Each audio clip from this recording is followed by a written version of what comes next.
It was Harold who first made us acquainted when I was dining one night at the Café Britannique in Soho. It is a peculiarity of the Café Britannique that you always find flies there, even in the winter. Snow was falling that night as I turned in at the door, but, glancing about me, I noticed several of the old faces. My old acquaintance, Percy the Bluebottle, looking wonderfully fit despite his years, was doing deep breathing exercises on a mutton cutlet, and was too busy to do more than pause for a moment to nod at me.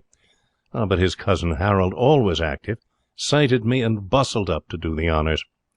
He'd finished his game of touch last with my right ear, and was circling slowly in the air while he thought out other ways of entertaining me, when there was a rush of air, a swish of napkin, and no more Harold. I turned to thank my preserver, whose table adjoined mine. He was a Frenchman, a melancholy-looking man. He had the appearance of one who was searching for the leak in life's gas-pipe with a lighted candle, of one whom the clenched fist of fate had smitten beneath the temperamental third waistcoat button. He waved my thanks aside. "It was a bagatelle," he said. He became friendly. He moved to my table, and we fraternized over our coffee. Suddenly he became agitated. He kicked at something on the floor. His eyes gleamed angrily. "Psst!" he hissed. "Va-t'en!" I looked around the corner of the table and perceived the restaurant cat in dignified retreat. "You do not like cats?" I said.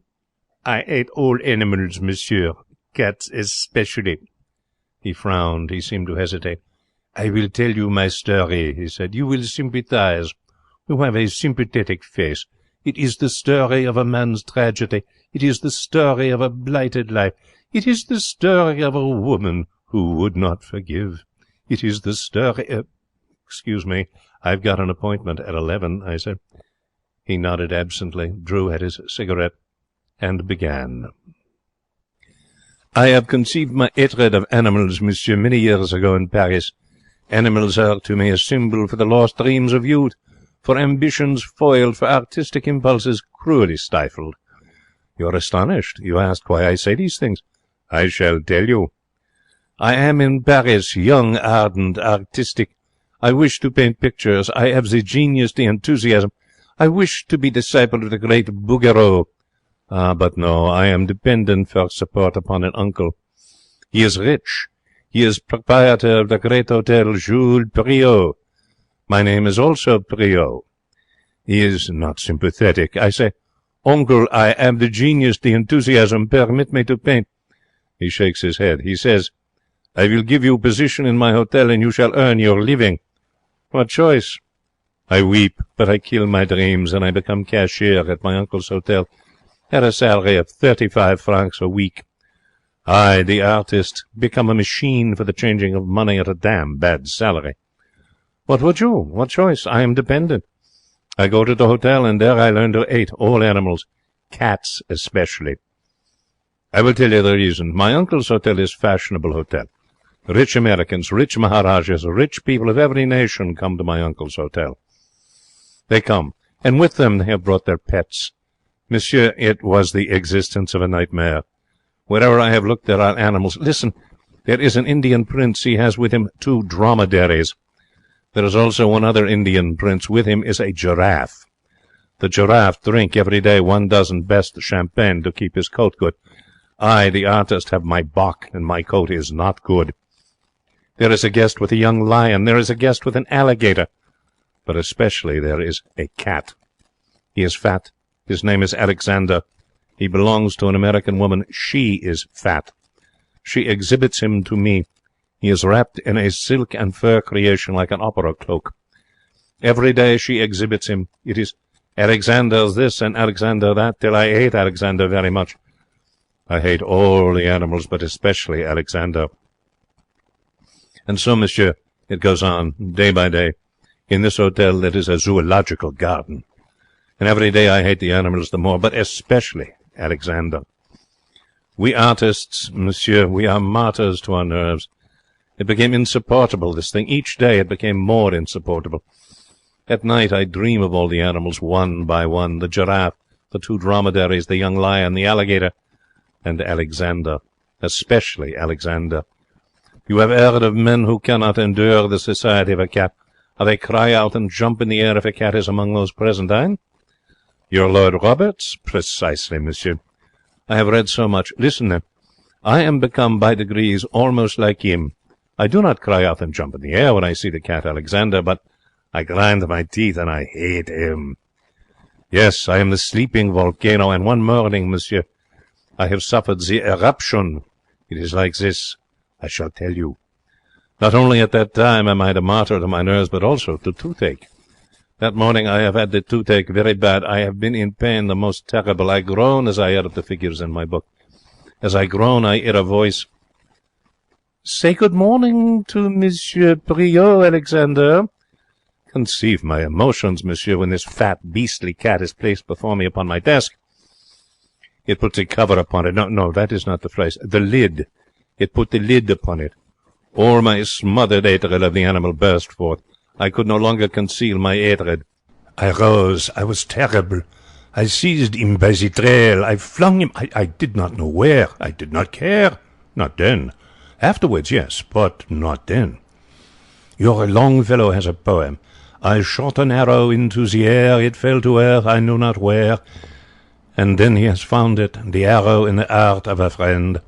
Am I right? Also was that the tragedy with me. I flung the cat Alexander. My uncle, on whom I am dependent, is passing at the moment. He has received the cat in the middle of his face. My companion, with the artist's instinct for the curtain, paused. He looked round the brightly lit restaurant. From every side rose the clatter of knife and fork, and the clear, sharp note of those who drank soup. In a distant corner, a small waiter with a large voice was calling the cook names through the speaking tube. It was a cheerful scene, but it brought no cheer to my companion. He sighed heavily and resumed. I hurry over that painful scene. There is a blooming row. My uncle is hot-tempered man. The cat is heavy cat. I have thrown him very hard. For my nerves and my toothache and my hatred have given me the giant strength. Alone is this enough to enrage my hot-tempered uncle.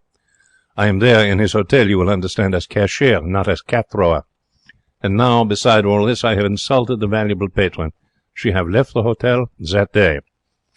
There are no doubts in my mind as to the outcome. With certainty I await my congé. And after painful scene I get it. I am to go at once. He have assured the angry American that I go at once. He has called me into his private office. Jean, he has said to me, at the end of other things, you are a fool, dolt, no good imbecile.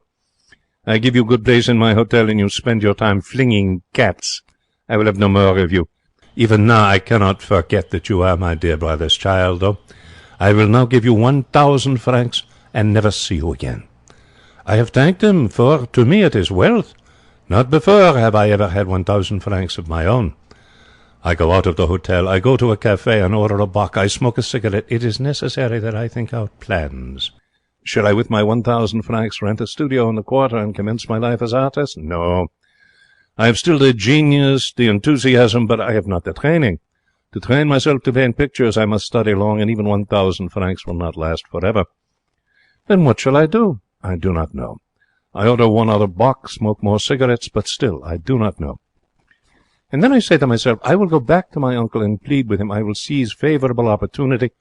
I will approach him after dinner when he is in his good temper, but for that I must be close at hand. I must be, what is your expression, Johnny on the spot. My mind is made up. I have my plan. I have gone back to my uncle's hotel, and have engaged not too expensive bedroom. My uncle does not know. He still is in his private office. I secure my room. I dine cheaply that night, but I go to the theatre and also to supper after the theatre, for have I not my 1,000 francs? It is late when I reach my bedroom. I go to bed. I go to sleep. But I do not sleep long. I am awakened by a voice. It is a voice that says, "Move, and I shoot. Move, and I shoot." I lie still. I do not move. I am courageous, but I am unarmed. And the voice says again, "Move, and I shoot." Is it robbers? Is it some marauder who has made his way to my room to plunder me? I do not know. Perhaps I think yes. "Who are you?" I have asked. There is no answer. I take my courage in my hands. I leap from my bed. I dash for the door. No pistol has been fired. I have reached the passage and have shouted for assistance. Hotel officials run up, doors open. "What is it?" voices cry. "There is in my room an armed robber," I assure them. And then I have found, no, I am mistaken. My door, you will understand, is open. And as I have said these words, a large green parrot comes hopping out. My assassin is nothing but a green parrot. "Move and I shoot," it has said to those gathered in the corridor. It then has bitten me in the hand and passed on. I am chagrined, monsieur, but only for a moment. Then I forget my chagrin, for a voice from a door that has opened says with joy, "It is my Polly which I have this evening lost." I turn. I gasp for admiration. It is a beautiful lady in a pink dressing gown which have spoke these words. She has looked at me. I have looked at her. I forget everything but that she is adorable. I forget those who stand by. I forget that the parrot has bitten me in the hand. I forget even that I am standing there in my pyjamas with on my feet nothing. I can only gaze at her and worship. I have found words. "Mademoiselle," I have said, "I am rejoiced that I have been the means of restoring to you your bird." She has thanked me with her eyes, and then with words also. I am bewitched. She is divine. I care not that my feet are cold. I could wish to stand there talking all night. She has given a cry of dismay. Your hand, it is wounded." I look at my hand. "Yes, it is bleeding where the bird have bitten it." "Chut, mademoiselle," I have said, "it is a bagatelle." But no, she is distressed. She is what your poet Scott have said, "A ministering angel thou." She have torn her handkerchief and is binding up my wound. I am enchanted. Such beauty, such kindness. Hardly can I resist to fall on my knees before her and declare my passion. We are twin souls. She has thanked me again. She has scolded the parrot. She has smiled upon me as she retires to her room. It is enough. Nothing is said, but I am a man of sensibility and discernment, and I understand that she will not be offended if I seek to renew our friendship on a more suitable occasion. The doors shut. The guests have returned to bed, the hotel servants to their duties, and I go back to my room.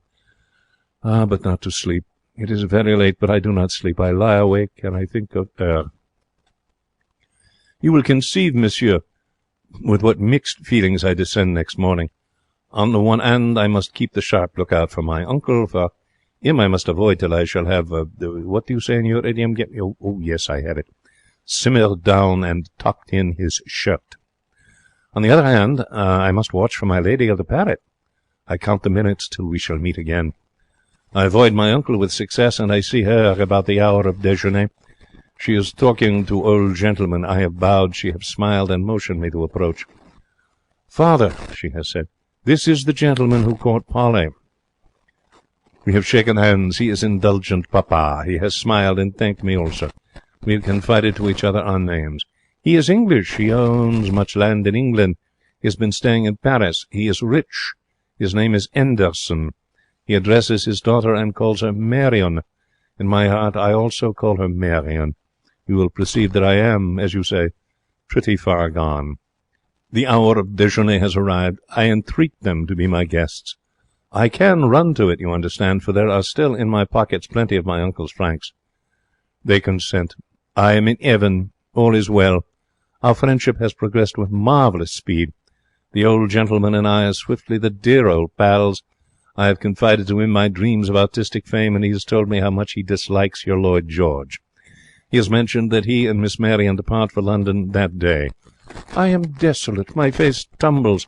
He has observed my despair. He has invited me to visit them in London. Imagine my chagrin. To visit them in London is the one thing I desire to do, but how? I accept gratefully, but I ask myself how it is to be done. I am poor blighter, with no profession and 900 francs. He has taken it for granted that I am wealthy. What shall I do? I spend the afternoon trying to form a plan. And then I am resolved. I will go to my uncle and say, "Uncle, I have the magnificent chance to marry the daughter of a wealthy English landowner. Already I have her gratitude soon, for I am young, handsome, debonair. I shall have her love. Given me one more chance, uncle. Be decent old buck and put up the money for this affair." These words I have resolved to say to my uncle. I go back to the hotel. I enter his private office. I reveal no secret when I say that he is not cordial. 10,000 devils, he has cried. What do you have here? I hasten to tell him all, and plead with him to be decent old buck. He does not believe. Who is he asks, this English landowner. How did I meet him, and where? I tell him. He is amazed. You have the infernal impudence to take room in my hotel, he has cried. I am crafty, I am diplomat. Where else, my dear uncle? I say, in all Paris there is no such homme from home. The cuisine merveilleuse, the beds of rose leaves, the attendants superb. If only for one night I have said to myself, I must stay in this of all hotels. I have, what do you say, touched the spot. And what you say, he has said more calmly, there is certainly something. It is a good hotel, this of mine. The only hotel, I have assured them. The Meurice? Shit! I snap my fingers. The Ritz? Bah! Once again I snap my fingers. In all Paris there is no hotel like this. He has simmered down. His shirt is tucked in. Tell me again this plan of yours, Jean. When I leave him, we have come to an understanding. It is agreed between us that I am to have one last chance. He will not spoil this promising ship for the ha'porth of tar. He will give me money for my purpose. But he has said as we part, if I fail, his hands shall be washed of me. He cannot now forget that I am his dear brother's child. But if I fail to accomplish the conquest of the divine Miss Marian, he thinks he will be able to. It is well. A week later I follow the Endersons to London. For the next few days, monsieur, I am in paradise. My host has much nice house in Eaton Square. He is rich, popular, there is much society, and I have the success fou. I am young, handsome, debonair. I cannot speak English very well, not so well as I now speak him, but I manage, I get along. I am intelligent, amiable. Everyone loves me. No, not everyone. Captain Bassett, he does not love me. And why? Because he loves the charming Miss Marian, and observes that already I am succeeding with her like a house on fire. He is ami de famille. He is captain of your garde écossais. And my host told me he has distinguished himself as soldier pretty much. It may be so as soldier, perhaps. But at conversation he is not so good. He is quite nice fellow, you understand. Handsome, yes. Distinguished, oh, yes. But he does not sparkle. He is not my verve, my élan. How do you say? I make the rings around him. But, shoot! At that moment, I would have made the rings round the old British Army. Yes, and also the Corps Diplomatique. For I am inspired. Love has inspired me. I am conqueror. But I will not weary you, monsieur, with the details of my wooing. You are sympathetic, but I must not weary you. Let us say that I have in 4 days or 5 made progress the most remarkable, and proceed to the tragic end. Almost I could tell it in 4 words. In them one would say that it is set forth. There was in London at that time popular song, a comic, vulgar song of the hours, the cat came back. You have heard it? Yes, I heard it myself, and without emotion. It had no sinister warning for me. It did not strike me as an omen, yet in those 4 words, monsieur, is my tragedy. How? But I shall tell you. Every word is a sword twisted in my heart, but I shall tell you. One morning, there we were, at tea. All is well. I am vivacious, gay. Miss Marian, charming, gracious. There is present also an aunt, Mr. Enderson's sister, but her I do not much notice. It is to Marian I speak, both with my lips and also with my eyes. As we sit, Captain Bassett is announced. He has entered. We have greeted each other politely but coldly, for we are rivals.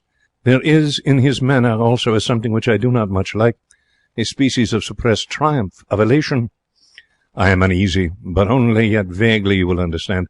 I have not the foreboding that he is about to speak my death sentence. He addresses Miss Marian. There is joy in his voice. Miss Enderson, he has said, I have for you the bally good news. You will remember, isn't it, the cat belonging to the American woman in the hotel at Paris, of which you have spoken to me? Last night at dinner, I have been seated beside her. At first I am not certain. Is it she? Then, I say, that there cannot be 2 Mrs. Balderstone rock-metallers in Europe. So I mention to her the cat. And to cut the long story short, I venture to purchase for you as a little present the cat Alexander. I have uttered a cry of horror, but it is not heard because of Miss Marian's cry of joy. Oh, Captain Bassett, she has said, How very splendid of you! Ever since I first saw him have I loved Alexander. I cannot tell you how grateful I am, but it amazes me that you should have been able to induce her to part with him. In Paris she has refused all my offers." He has paused, embarrassed. "The fact is," he has said, "there is between her and Alexander a certain coolness. He has deceived her, and she loves him no more. Immediately upon arrival in London he had the misfortune to have 6 fine kittens. However, out of evil cometh good, and I have thus been able to secure him for you. He is downstairs in a basket. Miss Marion has rung the bell and commanded for him to be brought up instantly. I will not describe the meeting, monsieur. You are sympathetic. You will understand my feelings. Let us hurry on.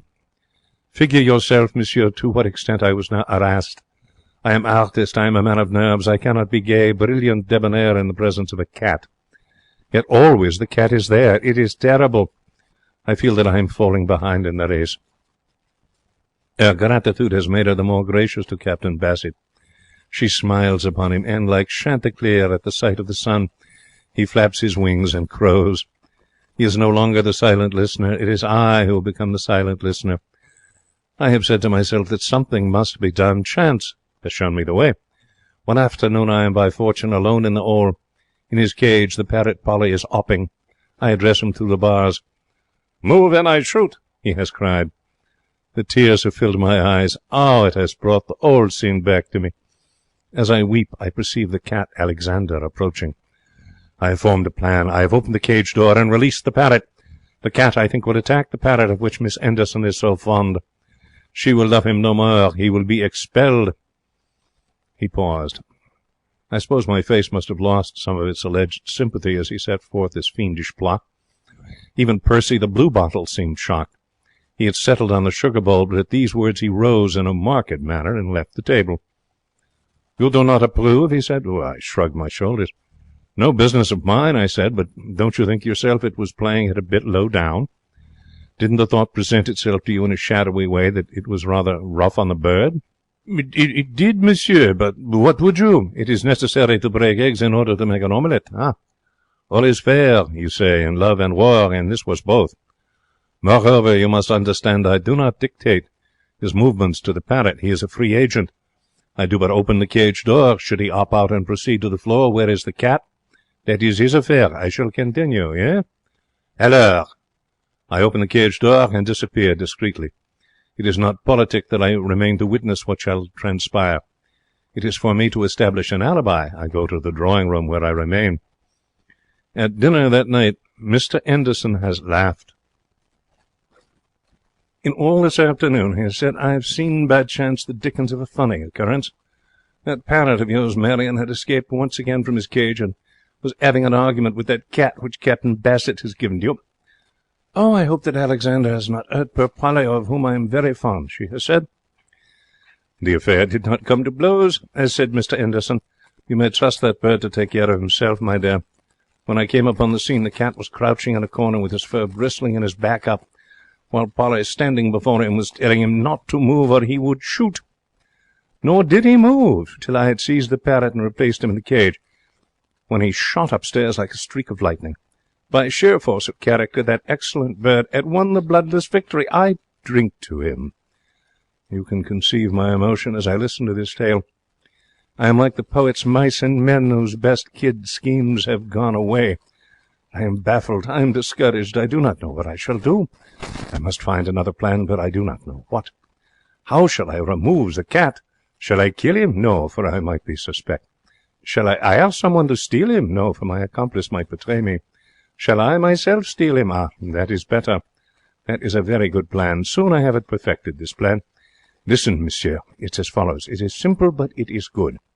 I will await my opportunity. I will remove the cat secretly from the house. I will take him to an office of the district messenger boys.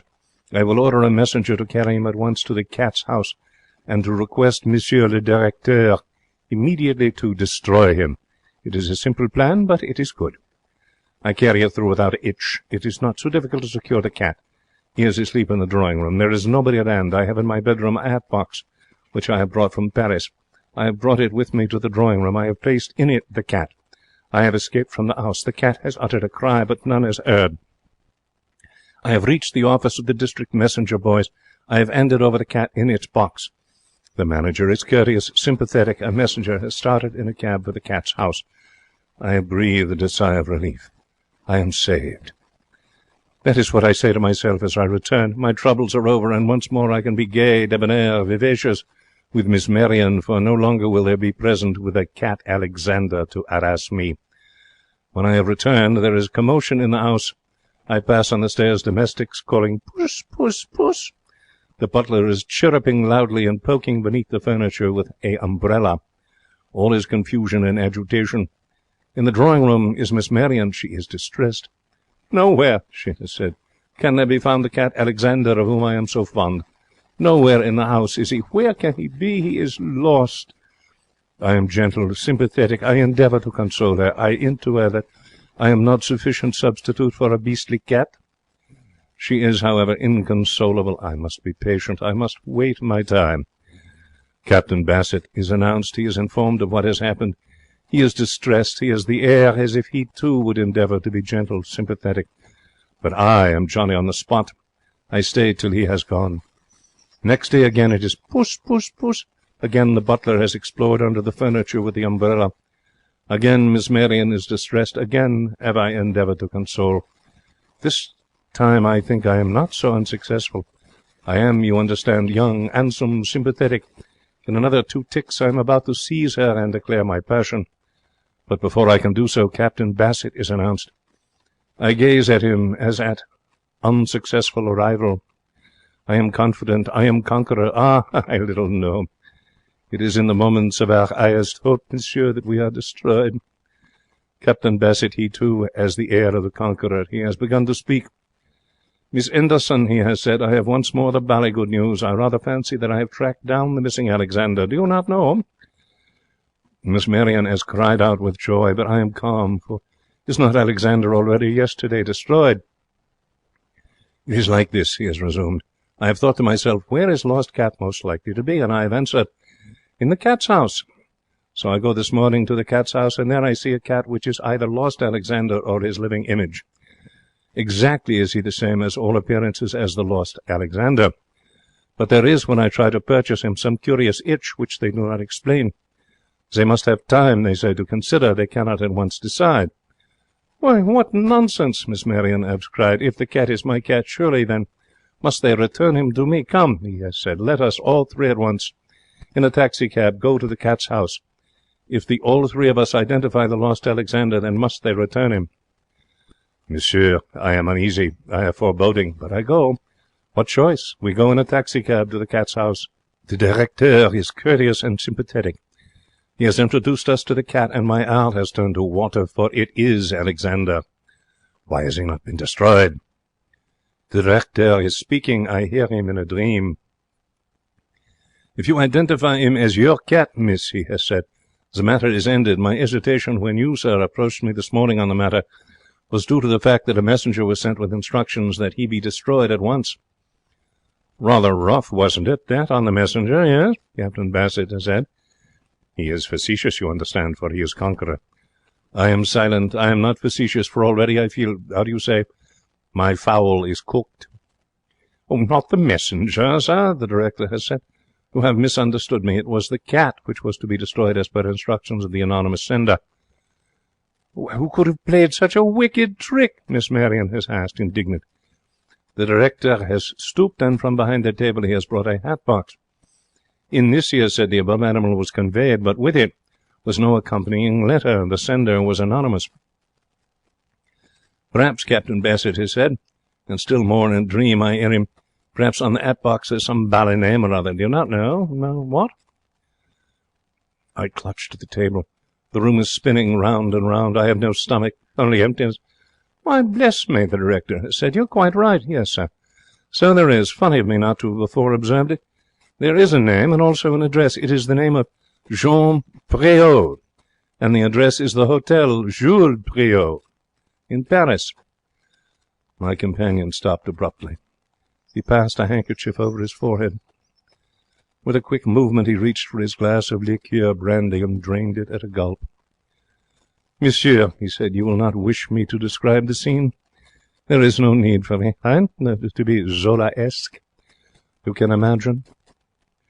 She chucked you in a moment of emotion. It is the simplest language that comes to the lips. He nodded. And married Captain Bassett? He nodded again. And your uncle? I said. How did he take it? He sighed. There was once more a blooming row, monsieur. He washed his hands of you? Well, not altogether. He was angry, but he gave me one more chance. I am still his dear brother's child, and he cannot forget it. An acquaintance of his, a man of letters, a Monsieur Paul Sartine, was in need of a secretary. The post was not well paid, but it was permanent. My uncle insisted I take it. What choice? I took it. It is the post which I still hold. He ordered another liqueur brandy and gulped it down. The name is familiar to you? You have heard of Monsieur Sartines? No, I don't think I have. Who is he? He is a man of letters, a savant. For 5 years he has been occupied upon a great work. It is with that I assist him by collecting facts for his use. I've spent this afternoon in the British Museum collecting facts. Tomorrow I go again, and the next day, and again after that. The book will occupy yet another 10 years before it is completed. It is his great work. It sounds as if it was, I said. What's it about? He signalled to the waiter. Garçon, one other liqueur brandy. The book, monsieur, is a history of the cat in ancient Egypt.